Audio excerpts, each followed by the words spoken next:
បាទសួស្តីបងប្អូនថ្ងៃនេះជួបជាមួយខ្ញុំសាជាថ្មីទៀតហើយ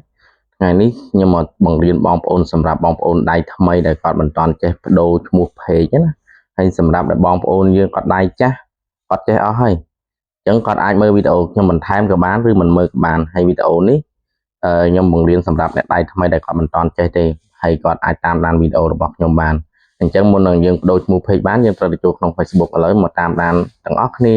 ចូលមកក្នុង Facebook របស់យើងមកបងប្អូនយើងចូលមកក្នុង Facebook មកបន្ទាប់ពីយើងចូលក្នុង Facebook ហើយយើងជ្រើសរើស page បងប្អូនយើងចូលដល់កន្លែង3នេះដើម្បីយើងចូលយក page របស់យើងអញ្ចឹងណាហើយបន្ទាប់ពីចូលដល់កន្លែងហ្នឹងហើយបងប្អូនចុចកន្លែងព្រួយចុះក្រោមនេះចុចវាមកហើយឥឡូវបងប្អូនចង់ដូរឈ្មោះ page មួយណា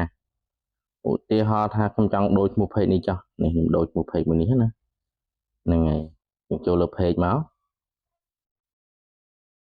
បាទបន្ទាប់ពីចូលមកហើយយើងចូលកន្លែង tray 3នេះមកបងប្អូនចូលកន្លែង tray 3ដើម្បីបដូរឈ្មោះ page របស់យើងអញ្ចឹងណាហើយបន្ទាប់ពីចូលលេខ tray 3រួចហើយបងប្អូន scroll មកក្រោមបងប្អូនយកពាក្យថា setting មកណានេះយកពាក្យថា setting and privacy នេះមកបន្ទាប់ពីយកពាក្យ setting and privacy ហើយបងប្អូនយកចូលកន្លែងថា setting នេះមកបងប្អូនបាទចូលកន្លែងពាក្យ setting នេះហើយបងប្អូនអូសឡើងលើបន្តិចមកណាអូសឡើងលើបន្តិចមកដើម្បីរកកន្លែងយើងប្រូឈ្មោះ page ណានេះកន្លែងឈ្មោះ page របស់យើងនៅខាងនេះបងប្អូននេះ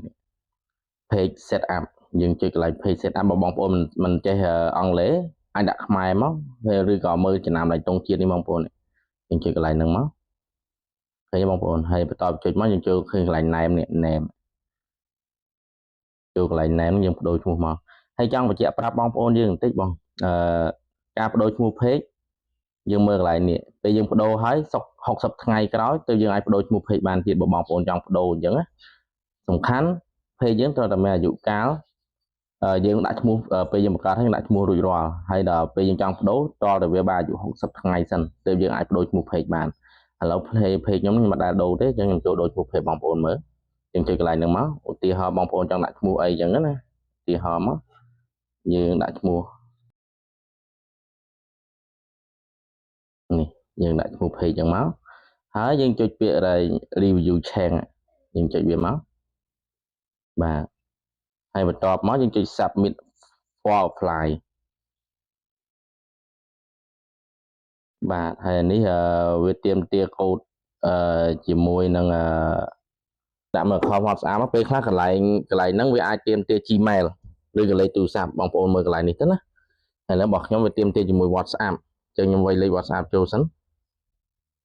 ពេលយើងវាយលេខ WhatsApp ហ្នឹងរួចរាល់ហើយយើងចុចពាក្យថា continue បងប្អូន